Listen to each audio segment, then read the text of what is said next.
Hello everyone, this is doctor Sam. This video is very important. अगर आप लोगों का एग्ज़ाम ख़त्म हो चुका है और अब आप लोगों के साथ एक बिल्कुल स्मूथ प्लान होना चाहिए एमडीकेट की प्रिपरेशन के लिए, तो इस वीडियो में मैं आप लोगों को जो लास्ट डेज़ आप लोगों के पास रह गए हैं आफ्टर एफएसी एग्ज़ाम, अब आप लोग कैसे अपनी तैयारी को मैनेज कर सकते हैं ताकि आप लोग बिल्कुल एक ज़बरदस्त सिस्टमेटिक तरीके से आ जाए। आप लोगों का टाइम भी बहुत कम रहता है, तो इसीलिए आप लोग एक टाइम सेविंग प्लान आप लोग के पास होना चाहिए।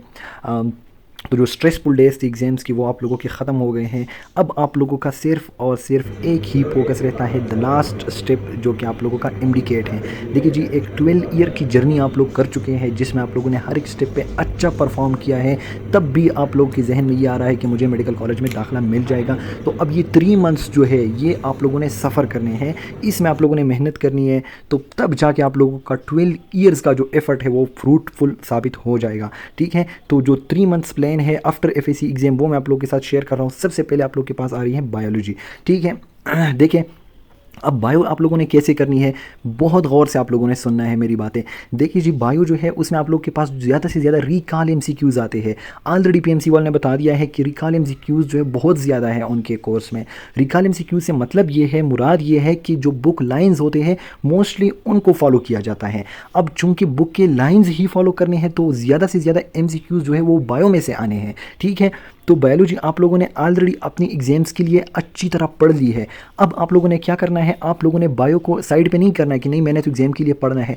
डेली आप लोगों ने कम से कम 1-2 चैप्टर रीड करने हैं। ठीक है, 1 और 2 आवर्स में, specially before going to bed, late night के टाइम पे आप लोग बायो पढ़ें, क्योंकि उसका ये फ़ायदा होगा ना कि आप लोग, बहुत ज़्यादा स्टूडेंट नींद जो है उसकी शिकायत करते हैं, तो आप लोग हर रात 1 या 2 चैप्टर पढ़ा करें, रीड किया करें बायो के, और तब जब आप लोग को नींद आ जाती है तो आप लोग आराम से सो लिया करें। ठीक है, तो बायो के आप लोगों ने कभी भी एक दिन भी स्किप नहीं करना है। ये आप लोगों का ये जो 3 मंथ्स प्लान मैं बना रहा हूँ, जो आप लोग को बता रहा हूँ, उसका सबसे पहला रूल ये है कि आप लोगों ने ब्रेक नहीं लेना।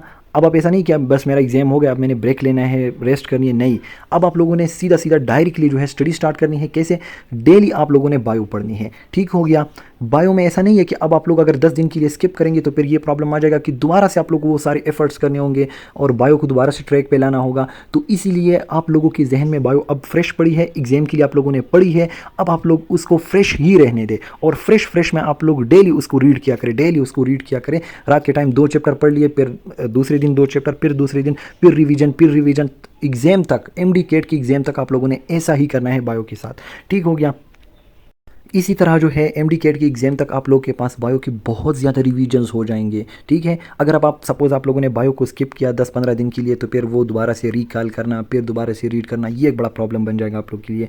ये गलती आप लोगों ने नहीं करनी है। जो एग्ज़ाम के लिए आप लोगों ने पढ़ी है, ज़बरदस्त तरीके से पढ़ी है, उसको कंटिन्यू रख के बायो में कभी भी ब्रेक नहीं लेना, क्योंकि अगर एक हफ़्ता ब्रेक लेंगे तब से ये सारा कुछ भूल जाएगा, फिर दोबारा से उसको याद करना भी होगा और फिर रिवीजन, तो सीधा रिवीजन स्टार्ट करें। दूसरा आता है फिजिक्स। ठीक है, फिजिक्स में ऐसा है ना कि एग्जाम स्टडी और एमडीकेट की स्टडी दोनों कंप्लीटली डिफरेंट थिंग्स हैं। ठीक है, आप लोगों ने एग्जाम के लिए तो आप लोगों ने सारी डेरिवेशन करनी होती है, फिर हर एक चीज़ को मेमोराइज़ करना होता है, डेरिवेशन कहाँ से स्टार्ट लेनी है। ठीक है, फिर मतलब जो इंग्लिश वो वगैरह याद करना होता है, वो भी क्या कि पेपर में लिखना पड़ता है ना। अब ऐसा नहीं है। अब आप लोगों से वो सारे रट्टा वाला सिस्टम जो है ना, अब आप लोगों से उतर चुका है। अब आप लोगों ने सिस्टमेटिकली और कॉन्सेप्चुअली जाना है। जो आपका फाइनल डेरिवेशन आता है ना, मोस्टली जो फाइनल डेरिवेशन आता है, तो उस डेरिवेशन की यूनिट्स के ऊपर आप सोचना स्टार्ट कर दें, उस डेरिवेशन के ऊपर आप एमसीक्यूज सॉल्व करना स्टार्ट कर दें।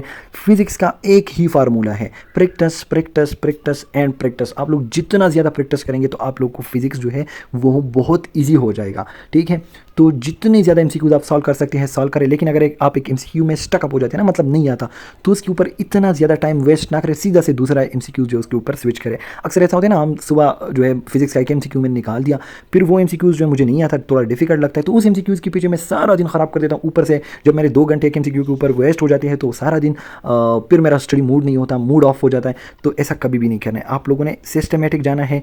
किसी एमसीक्यू के ऊपर आप लोगों ने सारा दिन सारा वेस्ट नहीं करना है। हाँ, एमसीक्यू सॉल्व किया करें, नहीं आता बहुत डिफिकल्ट है दफ़ा करें, ज़रूरी तो नहीं है कि ये वहाँ पर पड़ा हुआ है। आप लोग उस टाइम में बहुत ज़्यादा कुछ सीख सकते हैं और बहुत ज़्यादा नंबर वाला काम कर सकते हैं।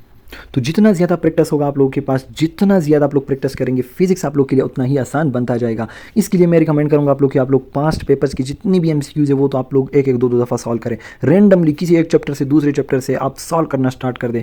डिफरेंट जो प्रैक्टिस टेस्ट होते हैं उनको आप जो है ज्वाइन करें, उनको आप लोग सॉल्व करें, तो इससे आप लोग का फिजिक्स जो है वो बहुत ज़्यादा स्ट्रांग हो जाएगा। बायो में कंटिन्यूस रीडिंग है, डेली दो दो चैप्टर, डेली दो दो चैप्टर, एक एक चैप्टर दो दो चैप्टर स्किप नहीं करना है। फिजिक्स में प्रैक्टिस एमसीक्यूज रट्टे लगाना बंद कर दे। अब जो फाइनल आप लोगों के पास जो फार्मूले हैं उनके ऊपर सोचना स्टार्ट कर दे, यूनिट के ऊपर सोचना स्टार्ट कर दे। आता है हमारे पास केमिस्ट्री में आप लोगों ने क्या करना है, देखिए केमिस्ट्री में ये दोनों चीज़ें हैं, इसमें रट्टी भी लगाने हैं। जिस तरह ऑर्गेनिक केमिस्ट्री है तो उसको तो आप लोगों ने याद करना है कि यार कौन कौन से मिलके क्या रिएक्शन बन रहा है, कौन से मतलब, तो इसमें दोनों चीज़ें हैं। I will say chemistry is like both bio and chemistry, bio and physics में कंसेप्चुअल, केमिस्ट्री में कंसेप्चुअल प्लस रट्टा, दोनों चीज़ें।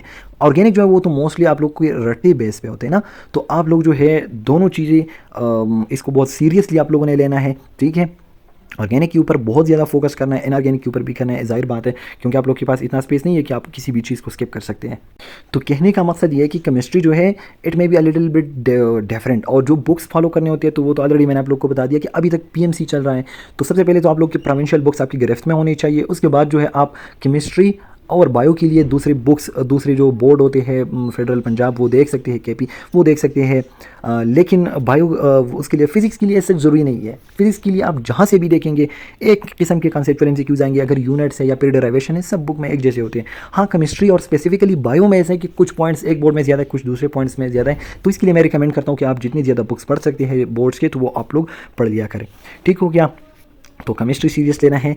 मेरी बात आप लोग को समझ आनी चाहिए कि देखिए आप रात को ना हर रात आप लोग जो है दो दो चैप्टर, एक एक चैप्टर बायो के, और ये दो जो है दिन के टाइम आप लोग कवर करो। तो दिन के टाइम सुबह आप उठ जाते हैं 8 बजे उठ जाते हैं, या नमाज़ के लिए उठ जाते हैं, बेटर नमाज़ के लिए उठ जाए। तो उसके बाद आप लोगों ने सारा दिन जो है मोस्टली आप लोग केमिस्ट्री और फिजिक्स के ऊपर या फिर लॉजिकल रीजनिंग, इंग्लिश, ये सारे जो सब्जेक्ट है इसके ऊपर बेस कर रात को आप स्पेसिफिकली बायो हर रात बस जिस तरह तिलावत करते हैं ना इंसान, आप लोग MD तक आप लोग ये तिलावत करते रहें। बायो जो है आपका जो दिन का टाइम है वो वेस्ट नहीं होगा। ऑलरेडी आप लोगों ने एग्जाम के लिए याद कर ली है तो वो याद में आप लोग को MD तक याद ही रह जाएगी, ठीक हो गया।